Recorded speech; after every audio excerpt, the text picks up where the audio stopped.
सबसे पहले तो मैं आपसे ये विनती करूंगा कि अगर परिचय भी हिंदी में हुआ तो ज़्यादा बेहतर होगा, क्योंकि अपने ऑडियंस में हिंदी भाषिक लोग भी हैं तो उनको पता चलेगा।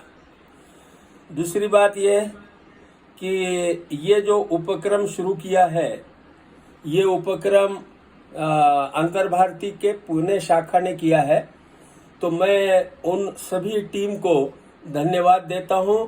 एक अच्छा उपक्रम आप लोगों ने शुरू किया है।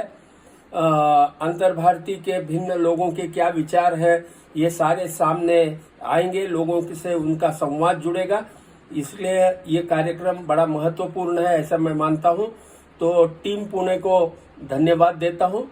उसी के साथ मयूर और राम माने सर का स्पेशल आभार, क्योंकि वो इस काम में ज़्यादा एनर्जी लगा रहे हैं। बहुत अच्छी बात है।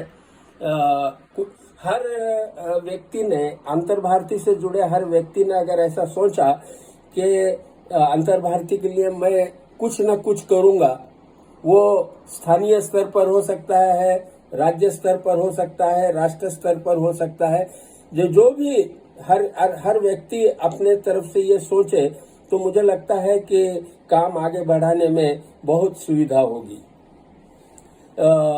मैं आज का जो विषय दिया है उसका शीर्षक है देश के समक्ष की चुनौतियां और हम।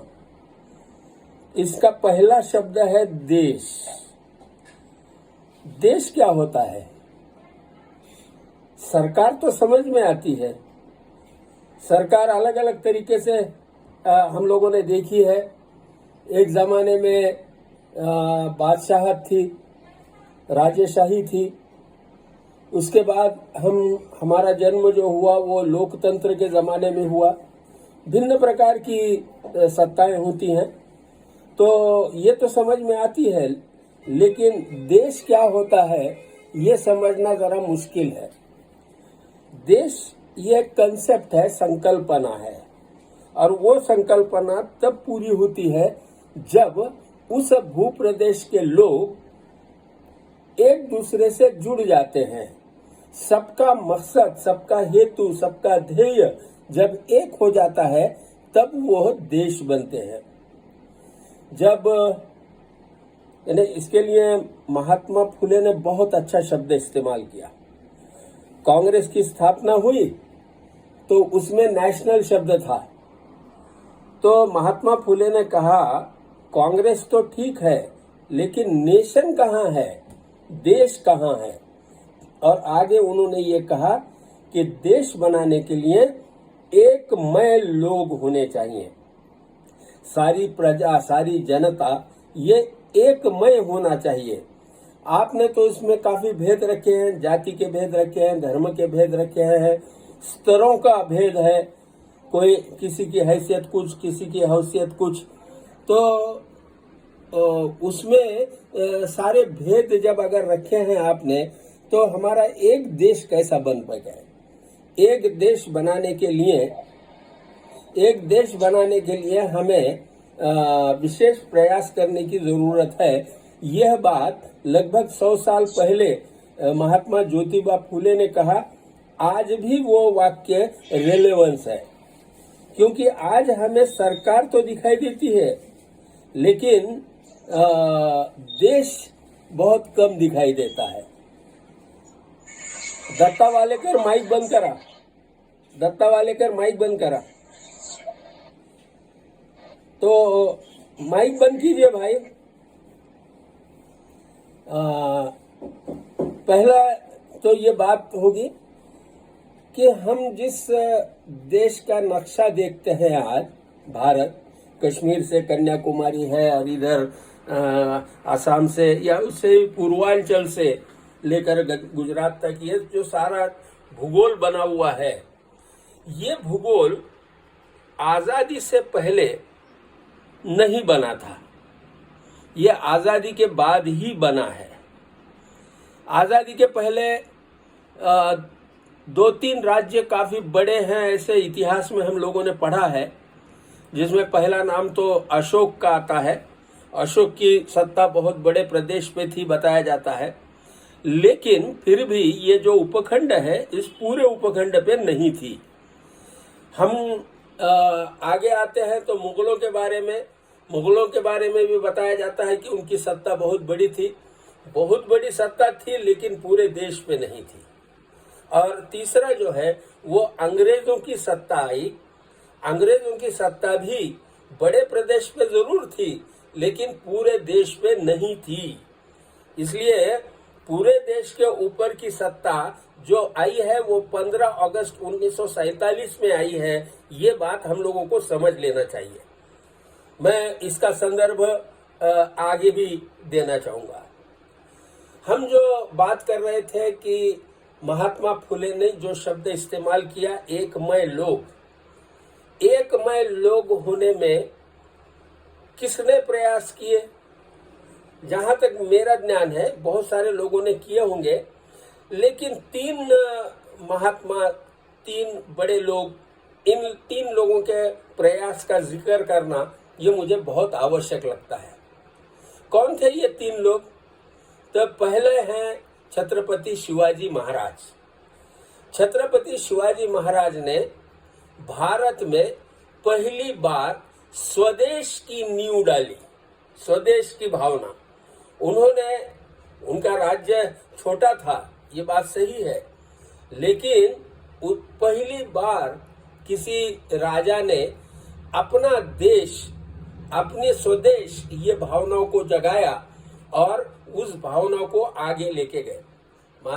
यानी शिवाजी महाराज के खाली लड़ाइयां और युद्ध देखने से काम नहीं चलेगा।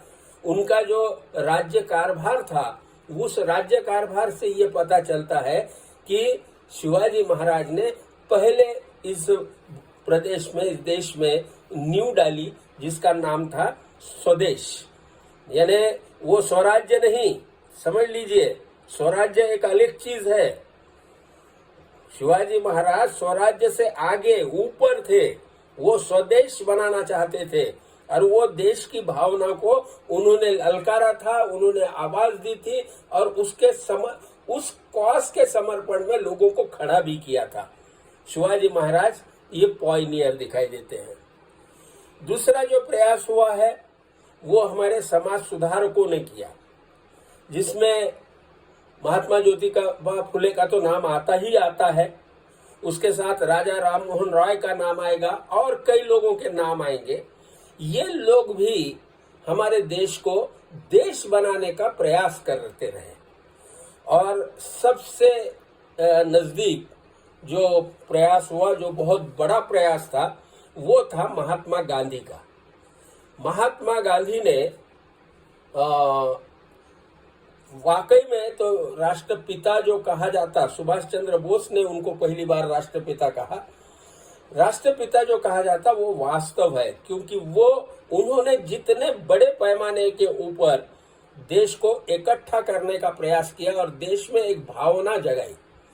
देखिए, मैं अंतर ये करता हूं, 1857 हुआ, उसको कुछ लोग स्वतंत्रता समर या ऐसी बातें करते हैं, लेकिन उसमें कौन लड़ रहे थे? संस्थानिक राजे और उनके सिपाही। भारत की जनता कहाँ थी? देश तो बनता है जनता की आकांक्षा से, जनता की इच्छा से, जनता के सहयोग से, लेकिन वहां जनता नहीं थी, वहां सिर्फ सिपाही थे जो अंग्रेजों से लड़ रहे थे। 1857 का ये चित्र 1942 आते आते पूरी तरीके से बदल गया। गांधी का चमत्कार जो है वो यहाँ दिखाई देता है। 1942 में क्या दिखाई दिया? 1942 में पूरे देश में ये आकांक्षा तैयार हुई कि हमारा देश आजाद हो। गांधी ने चले जाओ का नारा दिया, करेंगे या मरेंगे का, करो या मरो नहीं, करेंगे या मरेंगे, इस तरीके का नारा दिया और देश में एक लहर तैयार हो गई कि हाँ, हमारा देश आजाद होना चाहिए। ये बहुत बड़ा काम, चमत्कार किया 1857 में और 1942 में। ये जो फर्क आया है, ये फर्क आसानी से नहीं आया है। गांधी जी जब भारत में आए तो भारत में अफ्रीका से उनका नाम तो मशहूर था। पूना गए। पूना में जब उन्होंने उनसे किसी ने पूछा कि भारत आजाद होने के बाद कौन सत्ताधीश होगा, तो उस समय गांधी ने कहा कि मेरा सपना है कि भंगी महिला ये राष्ट्र की सर्वोच्च पद पे हो। और यहाँ सबसे बड़ा धक्का कुछ लोगों को लगा। उनको लगता था कि फिर से पेशवाई आ जाएगी, लेकिन वो गांधी का तो सपना अलग ही निकला। भंगी की महिला का राष्ट्र के सर्वोच्च पद पर ले जाने का बात कही। ये गांधी की जो कला थी, गांधी की जो सोच थी, गांधी की जो दृष्टि थी, वो दृष्टि ने सारे देश में चेतना पैदा की थी। और इसके लिए गांधी को बहुत बड़ी कीमत चुकानी पड़ी। लोग आमतौर से ये मानते हैं कि नथुराम गोडसे ने ही गांधी को मारा, यानी वो सिर्फ एक ही हादसा था। ना, इससे पहले 6 हादसा हो चुके थे कि जहां गांधी को मारने का प्रयास किया गया था।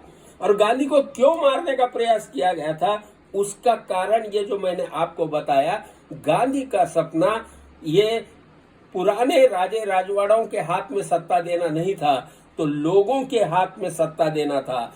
और लोगों के हाथ में सत्ता देने की ये जो अप्रोच गांधी का रहा, उसी के कारण हमारा देश बन पाया। गांधी ने देश को एक धागे में पिरोने की जो कोशिश की, वो असामान्य स्वरूप की है। यानी दक्षिण में कौन राजा जी थे, वो राजा जी उनके साथ जुड़ गए दक्षिण के।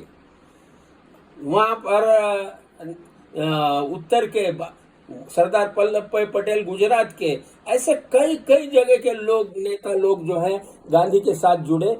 नहीं सिर्फ प्रदेश, बल्कि जाति, धर्म, पंथ, सारे तरीके के लोग जो है गांधी के साथ जुड़ गए। और जब ये गांधी के साथ जुड़े, तब हमारा देश बना। मैं आमतौर से ये कहता हूं कि आजादी का श्रेय गांधी को कितना जाता है, इसके बारे में विवाद हो सकता है। दूसरा महायुद्ध नहीं होता तो शायद 47 में हमारी आजादी होती कि नहीं, मालूम नहीं। लेकिन ये बात पूरी तरीके से स्पष्ट है कि गांधी ने मुझे देश दिया है। गांधी ने जो प्रयास किया, वो सबसे बड़ा प्रयास मैं मानता हूं। और आज जिस चुनौती की हम बात कर रहे हैं, वो चुनौती मात्र एक है, वो है हमारे देश को देश बनाना। इस देश को तोड़ने में सब लगे हुए हैं, और इस देश को जोड़ने का जो गांधीयन प्रयास था, वो प्रयास रुक सा गया, खत्म होता गया। और इस कारण जो सारी समस्या है, बाकी के जो प्रश्न हमारे को दिखाई देते हैं, वो बाय प्रोडक्ट है, क्योंकि हमारा देश बनने में रुकावट पैदा हो गई है। इसलिए मैं पहला चैलेंज ये मानता हूं कि हमारा देश बनाना, ये हमारे सामने की सबसे बड़ी चुनौती है। शायद गांधी जी और कुछ साल जीते तो शायद चित्र अलग भी हो सकता था। अब ये तो शायद वाली बात है, इसलिए इसके बारे में कुछ ज्यादा कहना मुश्किल है। लेकिन आजादी के तुरंत बाद गांधी की हत्या कर दी गई। आजाद भारत में अगर गांधी रहते तो शायद वो हमारे लिए दिशा दर्शक बन सकते थे। और आज ऐसी स्थिति में हम हैं कि सारे सवालों के जवाब हमको खुद को ही खोजने पड़ेंगे। क्या रुकावटें आई गांधी की, यानी हमारा देश बनने में क्या रुकावटें आई, इसका भी थोड़ा सा तलाश कर लेना चाहिए। तो उसमें पहली रुकावट का तो जिक्र मैंने किया, गांधी की हत्या। ये हमारे सामने की, ये हमारे लिए पहली रुकावट थी। गांधी को मार दिया गया, खत्म कर दिया गया। कुछ लोग उसको वध किया गया कहते हैं। अब जाते जाते मैं उसका भी जिक्र कर दूं कि वो जो मानसिकता है जो गांधी की हत्या को वध कहती है, उसका क्या अर्थ होता है? वध होता है राक्षस का। क्या गांधी जी राक्षस थे? गांधी तो एक सामान्य आम आदमी था, निहत्था था, बूढ़ा था। ऐसे निहत्थे बूढ़े आदमी को आप मारते हैं और फिर उसको कहते हैं कि वो कौन सा राक्षस था। दूसरा सवाल, दूसरा खतरनाक बात तो आगे है। वध कौन किसका करता है मालूम? वध करने वाला देव होता है, भगवान होता है, वो राक्षस का वध करता है। तो नथुराम क्या भगवान था? मैसेज दिया जा रहा है इस तरीके का कि नथुराम भगवान थे और गांधी राक्षस था, और यहां देश तोड़ने की प्रक्रिया है। जिस गांधी ने पूरा समर्पण किया, पत्नी मर गई और 10वें दिन तो वो आसाम में चले गए थे, पूना से। वहां जाके एक महिलाओं का आश्रम उन्होंने शुरू किया। देश जोड़ा, इसका मतलब ये है कि हर क्षण उन्होंने उसके लिए लगाया था। और ऐसे आदमी की हत्या हो गई। मुझे लगता है कि और साल, 2 साल, 5 साल अगर गांधी जिंदा रहते, उनकी तो इच्छा थी 100 साल जीने की, जीते तो शायद हमें अच्छा मार्गदर्शन मिल जाता। गांधी का अंतिम जो चैलेंज था वो था हिंदू मुस्लिम एकता। उसके सिलसिले में हम कहाँ गए? एक तो गांधी की हयात में एक बड़ा फेल्यूर हुआ, वो हो गया पाकिस्तान का निर्माण होना। लेकिन इसके बावजूद भी मैं आपको बता दूं, पाकिस्तान की लोक संख्या से लगभग दुगने लोग भारत में थे मुस्लिम्स, और वो भारत में ही रहे। जबकि सब लोग कह रहे थे कि तुम्हारा पाकिस्तान बन गया, तुम पाकिस्तान चले जाओ, तब भी बहुत सारे लोगों ने भारत को नहीं छोड़ा, भारत में ही रहे। वो माहौल जो था वो एक बड़ा फेल्यूर था। उसके बाद जो दंगे हुए, गांधी का लास्ट जो एफर्ट्स था वो था नोआखाली का। वहां इधर तिरंगा झंडा फहरा रहा था लाल किले के ऊपर दिल्ली में। उस समय गांधी थे नोआखाली में, वहां पर हिंदू मुस्लिम एकता के वो प्रयास कर रहे थे। ये जो बात थी कि हम सब का देश है, सब लोग अच्छी तरीके से आनंद से रहें, एक दूसरों का सहकार्य करें, और जो कि हमारे मिट्टी में है, भारत की मिट्टी में है, उसको तहस नहस कर दिया गया। और वो सिलसिला जो शुरू हुआ 47 से, वो अभी तक रुका नहीं है। ये है चैलेंज हमारे सामने कि ये पुल कैसा बने। यानी सीधी सी बात है, भारत के मुसलमानों को तो तुम दूसरे देश में भेज दोगे या मार दोगे, ठीक है, ये हो सकता है, लेकिन दुनिया में तो तुमको भी रहना है ना। दूसरे देश है ना मुसलमानों के, और अब तो सारे ग्लोब का विषय हो रहा है। तो हमको ऐसा करके नहीं चलेगा, हमको एक कोई रास्ता निकालना पड़ेगा जिसमें सह अस्तित्व की, एक दूसरे के आदर की ये कुछ प्रक्रिया बन सके। तो वो प्रक्रिया हमको विश्व में रहने के लिए भी जरूरी है। गांधी ये सारी चीजों को पहचान कर उसके ऊपर काम कर रहे थे, उसके ऊपर प्रयोग कर रहे थे। अगर उनके हयात में उसका नुक्सा निकल जाता, उसका मार्ग निकल जाता, तो बहुत अच्छा होता। लेकिन वो समस्या आज भी बनी की बनी है। क्या और रुकावट हुई?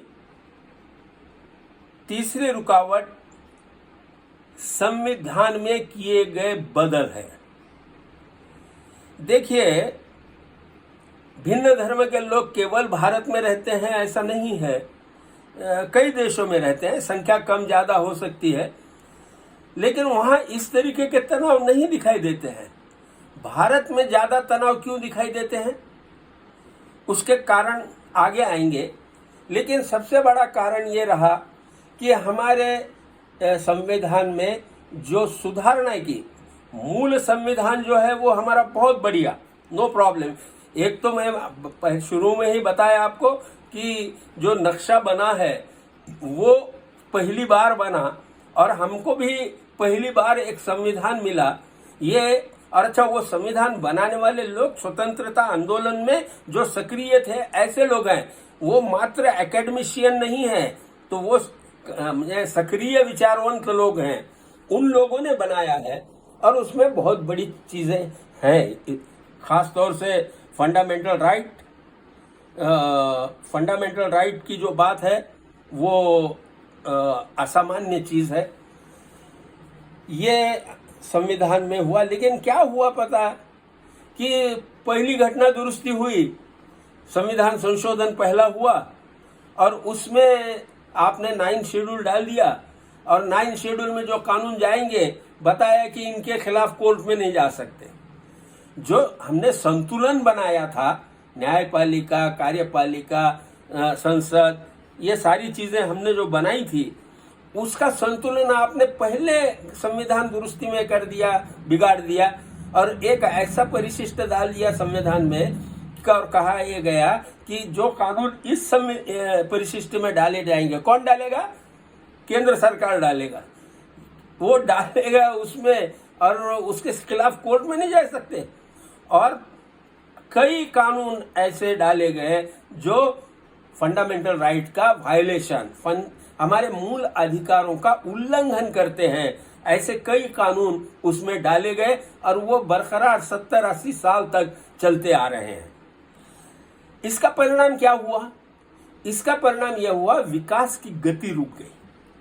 देखिए, ये जातीय दंगे वगैरह जो होते हैं ना, वो आमतौर से अविकसित या विकसनशील देशों में होते हैं। जो विकास की इस गति में है, अमेरिका जैसा देश है, वहां पर दंगे, इस तरीके के दंगे हमारे पास जैसे होते हैं उस तरीके का नहीं होता। वहां पर क्या लिंचिंग शब्द आया है कि कुछ भीड़ ने किसी व्यक्ति को मार देना, इस तरीके की घटनाएं नहीं होती। क्यों नहीं होती हैं? क्योंकि वहां के संविधान ने फंडामेंटल राइट्स को सबसे ऊंची चीज मानी। हमारे तो पहली ही संविधान दुरुस्ती में फंडामेंटल राइट्स वायलेट हो गए। उसके बाद हमारे संविधानकर्ताओं का सही मैं बहुत आभारी हूं, उन्होंने आर्टिकल 13 डाला। आर्टिकल 13 का मतलब है कि फंडामेंटल राइट्स के खिलाफ का कानून नहीं बन सकता। कानून अगर आपको बनाना है ना, तो फंडामेंटल राइट का वायलेशन नहीं होगा। अगर ऐसा कानून बनता है तो वो उसकी कीमत शून्य रहेगी। इस तरीके का विधान उस आर्टिकल 13 में कहा गया। लेकिन हमारे राज्यकर्ताओं ने उसमें भी दुरुस्ती कर दी। उसमें कहा कि संविधान संशोधन की प्रक्रिया के तहत अगर होता है तो होने दो, उसको कोई बंधन नहीं लगेगा। अरे हमारे देखिए, मैं आपको बताऊं, यह हमारे एक विचार करने की पद्धति में बड़ा गड़बड़ है। लिखित संविधान क्यों होता है भाई? किसके लिए होता है? लिखित संविधान प्रजा के लिए होता है। वो सरकार ने दिया हुआ आश्वासन होता है, शब्द होता है, कॉन्ट्रैक्ट होता है। किसने? सरकार ने। क्योंकि सरकार के पास हथियार है, सरकार के पास फौज है, सरकार के पास दंड शक्ति है। इतनी शक्तियां जिस व्यवस्था के पास है वो अतिरेक न करे, इसलिए उसकी मर्यादाओं को निर्धारण करने के लिए लिखित स्वरूप का संविधान बनाया जाता है। उसमें सरकार ये प्रॉमिस करती है लोगों से कि अरे तुम्हारे फंडामेंटल राइट्स का कभी वायलेशन नहीं होगा। वो प्रॉमिस करती है कि तुमको इस तरीके का कानून लागू किया जाएगा, कानून की प्रक्रिया ये होगी, न्याय की प्रक्रिया ये होगी। ये सारी चीजें जो है वो प्रॉमिस करती है सरकार प्रजा के साथ। हम तो उल्टा ही समझते हैं, वी द पीपल। अरे वी द पीपल क्या चीज है? अरे स्टेट ने देना चाहिए हमको शब्द, भारत की जनता को शब्द देना चाहिए कि हम फंडामेंटल राइट का वायलेशन नहीं करेंगे, क्योंकि तुम्हारे पास पूरी दंड शक्ति है। लेकिन हमने भी उल्टा, मुझे तो बड़ी अजीब चीज लगती है कि संविधान संशोधन के तहत हमारे संविधान में नागरिकों के कर्तव्य के आर्टिकल आ गए। अजीब चीज है।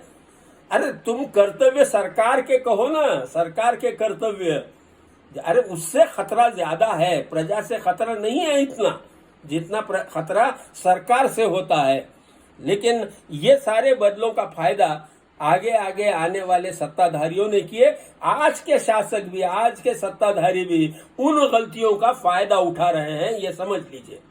हमारे संविधान में 105 संशोधन किए और लगभग 325 बदल उसके कारण हुए हैं।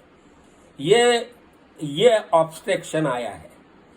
विकास की गति अगर बनी रहती तो हमको लगता है कि ये जो मनमुटाव, कटुता, द्वेष, ये भावना कम हो जाती थी।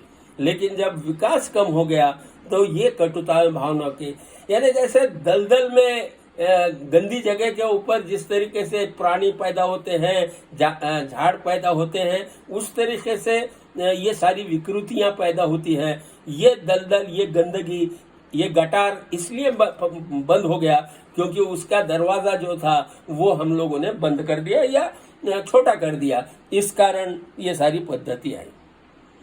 आपको ये मालूम होगा, चुनाव पद्धति, हमारी चुनाव पद्धति ने ही हमारा बहुत बड़ा बेड़ा गर्क किया है। ये चुनौती है हमारे सामने। क्या है चुनाव पद्धति हमारे देश में? हमारे देश की आज की चुनाव पद्धति जो है वो है, मतदार संघ बनाए गए हैं, उसमें से किसी प्रतिनिधि को एक वोट देने का अधिकार है, और एक वोट एक दिन। अरे क्यों भाई, एक दिन में क्यों मतदान होगा? 8 दिन क्यों नहीं? प्रचार के लिए तो आप 15 दिन ले रहे हैं और मतदान के लिए एक दिन क्यों? 8 दिन नहीं रख सकते हैं? अरे 8 दिन रखोगे तो तुमको इतने बूथ बनाने की जरूरत भी नहीं पड़ेगी। जैसे आज भीड़ हो जाती है और लाइन में लोगों को खड़े होकर मतदान करना पड़ता है, उसकी जरूरत नहीं। आपको बताता हूं कि एक दिन के मतदान का अर्थ है भावनाओं का इस्तेमाल करना। एक दिन में भावना, यानी कुछ तो भी माहौल पैदा कर दिया जाए और लोगों से एक दिन में मतदान करवा लिया जाए। एक दिन में वो भावना का उद्रेक हो सकता है। एक दिन में पैसे का भी यूटिलाइजेशन हो सकता है। भला दूसरे को मौका ही नहीं देना है। ये सारी चीजें जो है ये एक दिन के मतदान में है। यानी कि एक तो कर्मचारियों का सुविधा देखी गई या फिर नेताओं की सुविधा देखी गई। इस एक दिन के मतदान में नागरिकों की सुविधा नहीं देखी गई। अच्छा, हमारे पास ऐसा है कि डिवीजन ऑफ वोट होता है और 20%, 30%, 35% ऐसे मतदान हुए वाला जो उम्मीदवार रहेगा, कैंडिडेट रहेगा, वो चुन के आता है। ये लोकतंत्र नहीं, ये बहुमतशाही, मैंने शब्द इस्तेमाल किया है, ये बहुमतशाही है। जिसको सबसे ज्यादा वोट गिर गए वो सत्ता बनाएगा। अरे क्यों भाई, आपसे नाराज तो 70% लोग हैं, 30% आपको वोट मिल गए, इसका कारण आप सत्ता बना दोगे? प्राधान्य क्रम, प्रेफरेंशियल वोटिंग सिस्टम, ये क्यों नहीं लाई जाती? जिसको बहुमत होगा, जो सबसे ज्यादा वोट लेगा, 50% से ज्यादा वोट जिसको मिलेंगे वो चुन के आएगा। ये सिस्टम क्यों नहीं लाई जाती? ये मतदारों के हित की चीज है। और अमेरिका में प्रेसिडेंट सिर्फ 2 बार चुनाव लड़ सकता है, 2 बार। तीसरी बार कोई भी प्रेसिडेंट नहीं हो सकता अमेरिका में, वो भी खंडप्राय देश है। भारत में क्या दिक्कत है भाई ऐसा कानून बनाने में कि एक उम्मीदवार, एक लोक प्रतिनिधि 2 बार सिर्फ चुनाव लड़के जीत सकता है, 2 बार के बाद तीसरी बार उसको मौका नहीं मिलेगा।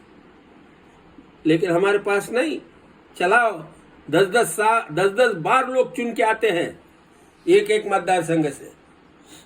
और चुन के आने का जो कला है, वो कला तो मैं बताऊंगा उसके बारे में भी। और इसी में चुनाव की पद्धति में हमारे पास बड़े आंदोलनों के बाद वगैरह नोटा आया, यह नोटी है। क्या अर्थ होता है इसका? कि मुझे ऊपर के कोई भी कैंडिडेट को वोट नहीं देना है, इसलिए मैं नोटा दबाऊंगा। अरे फिर मेरा रोल क्या है? अगर मेरे नोटा के ऊपर वो सारे कैंडिडेट्स को मिले हुए वोटों से ज्यादा भी वोट आते हैं तो उसकी कोई कीमत नहीं, एक उपचार सा करके रखा है, तो वो नोटा को क्या अर्थ है? आपको ये चाहिए कि नोटा को अगर ज्यादा वोट गिरते हैं तो वो ग्राह्य पकड़े जाएंगे और वो वहां का इलेक्शन फिर से लिया जाएगा, या क्या ये इन लोगों को अपात्र करके नए उम्मीदवारों में इलेक्शन होगा, इस तरीके से तय। ये उसको कुछ रोल होना चाहिए ना, मतदार को कोई रोल ही नहीं है हमारे पास। आगे की बात, आगे इसमें क्या हुआ हमारे इलेक्शन में, ये सारी आज की जो इलेक्शन पद्धति है इसका परिणाम, इसके लिए 3 शब्द ध्यान में रखिए।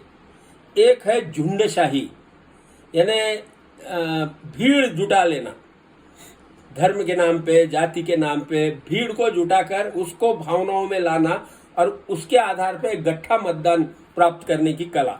हमारे महाराष्ट्र में अभी ओबीसी, मराठा ये जो चल रहा है वो झुंडशाही का इस्तेमाल चुनाव में करने की कोशिश है। दूसरा शब्द है भीखवाद। हमारे देश में 80 करोड़ लोगों को मुफ्त में अनाज दिया जाता है। बड़े आश्चर्य की बात है, मुफ्त में अनाज 80 करोड़ लोगों को, एक दो नहीं। अब ये तो बोलेंगे कि सरकार माए बाप है और सरकार को मतदान करेंगे। क्या कर रहे हैं आप? तिजोरी का इस्तेमाल अपनी राजकीय फायदा के लिए कर रहे हैं। हम इसका इस तरीके की भीख देने के चक्कर में किसी सरकार ने नहीं पड़ना चाहिए। और तीसरा जो शब्द है वो है गुंडशाही, यानी एक तरफ झुंड है, दूसरी तरफ गुंड है और बीच में भीख है। गुंडा लोग, मैं जो मुझे समस्याएं लगता है कि भाई मैं अब तो 70 साल का हूं, पता नहीं कितने दिन रहूंगा और मेरे पोते पोतियां बड़े हो रहे हैं, तो इनके सामने जो देश बनेगा वो देश कैसा रहेगा? उस समय भी गुंडे ही हुकूमत में आएंगे? गुंडे चुन के आ सकते हैं, ये कमाल की चीज है हमारे देश में। क्रिमिनल्स, और वो क्रिमिनल्स चुन के आने की व्यवस्था। अब मैं बताऊं आपको कि चुनाव पद्धति में बदल कौन करेगा? ये बहुत मजेदार चीज है। चुनाव आयोग को अधिकार नहीं है चुनाव पद्धति बदलने का। चुनाव पद्धति में बदल करेंगे सरकार, पार्लियामेंट। क्या माने हुआ कि जो खेल में टीम जीती हुई है वो टीम ही फैसला करेगी कि आगे के नियम क्या होंगे। हमारे पास, अरे वो क्यों करेंगे? मोदी शाह आज सत्ता में है, कल कोई और थे। वो लोगों को लगता है कि हम इस तंत्र में माहिर हो गए हैं तो हम ये तंत्र नहीं छोड़ेंगे और वो तंत्र का इस्तेमाल करते रहेंगे। मेरा सवाल ये है कि चुनाव की पद्धति तय करने का अधिकार सरकार के पास रहेगा तो उसमें लोगों का सहभाग कहाँ होगा? नहीं होगा। मुझे लगता है कि स्वायत्तता का अर्थ, चुनाव आयोग की स्वायत्तता का अर्थ यह है कि चुनाव आयोग ने एक ऐसी पद्धति विकसित करनी चाहिए कि जिसके जरिए चुनाव की पद्धति में बदलाव हो। हमारे सारे मित्र, मेरे खास तौर से, वो ईवीएम के बारे में बोलते हैं। बैलेट था तब कौन सी परिस्थिति थी भाई? मैं किसानों के साथ काम कर रहा हूं, मुझे ये दिखाई देता है बैलेट था तब भी गुंडे चुन के आते थे। वही आज ईवीएम है तो ये गुंडे चुन के आ रहे। हमारे तो बात ही नहीं आती। हमारी बात लाने की हो तो हमको, मैंने ये जो अभी गिना है आपके सामने 1 2 3 4 चीजें कि चुनाव मतदान 8 दिन तक चलना चाहिए या प्रेफरेंशियल वोटिंग सिस्टम, ये चीजें ज्यादा इंपॉर्टेंट है। चुनाव की पद्धति ने हमारे देश को सड़ा दिया। हमारा देश नहीं बनने के कारणों में ये सबसे बड़ा ऑब्स्ट्रक्शन है और ये ऑब्स्ट्रक्शन दुरुस्त करने के लिए हम लोगों को प्रयास करना होगा। आगे का जो सवाल मुझे दिखाई देता है, क्या धर्म का राष्ट्र ये इलाज है भारत के लिए? उससे राष्ट्रवाद बनेगा? धर्म से? कुछ लोग इसके बारे में बहुत गंभीर हैं। उनको लगता है कि एक धर्म का राज्य होगा तो एक राष्ट्र बन सकता है, और यही गड़बड़ है। ये लोग ये क्यों नहीं देखते हैं कि बहुत सारे देश हैं आज दुनिया में, खासतौर से मुस्लिम देश है, कि वो धर्म की सत्ता है बताते हैं। हमारे पड़ोस का पाकिस्तान है, क्या हालत हो गई उनकी। धर्म के नाम पे जो राज्य बनता है वो तबाह होना तय है। मैं ये गंभीरता से इशारा दे रहा हूं। कुछ लोगों को लगता है कि राष्ट्र देश बनाने के लिए धर्म आवश्यक है। अरे ये कंसेप्ट तो कभी की खत्म हो गई, कभी की। यूरोप में जब रेनेसांस आया, वो रेनेसांस ने क्या किया? वो रेनेसांस ने बहुत सारी चीजें की। उसमें से एक चीज ये की कि धर्म और सत्ता अलग किए। लोकतंत्र जो आया वो रेनेसांस के गर्भ से आया।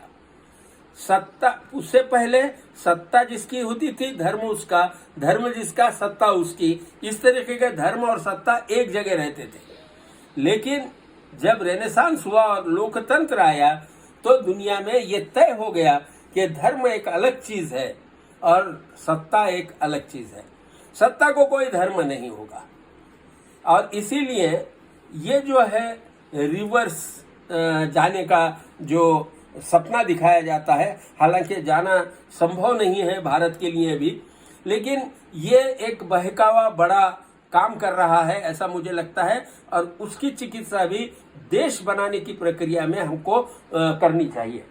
तो इसमें मुझे लगता है कि धर्म का मैं तो आगे जाके बोलूंगा, धर्म और सत्ता अलग हो गए, ये अच्छी बात हुई। लेकिन बाद में ये हुआ कि सत्ता इतनी प्रभावित हो गई कि उसने दूसरे सिस्टम्स को गिळंकृत यानी उसको खा लिया। और सत्ता आज ऐसी अवस्था में है कि वो सबको गुलाम बनाती है। उसमें से ही अर्थ सत्ता ये कहने लगी अब कि मुझे तेरे साथ नहीं रहना है, तो वो एक अलग मुद्दा है। लेकिन सत्ता से भी अलग होने का प्रयास जहां शुरू है दुनिया भर में, वहां पर हम लोग ये कह रहे हैं कि नहीं, धर्म और सत्ता को एक जगह लाए। ये धर्म और सत्ता को एक जगह लाने वाले लोग जो है वो लोगों को गाजर दिखा रहे हैं, दूसरा कुछ भी उसका अर्थ नहीं है। क्योंकि उस शतक में जो बीत गया उसमें मनुष्य जात नहीं जा सकती है। जाना हो तो आगे ही जाना पड़ेगा। किया जा सकता मामूली सी चीजें। क्या मामूली सी चीजें? जैसा कि इंदिरा गांधी ने किया।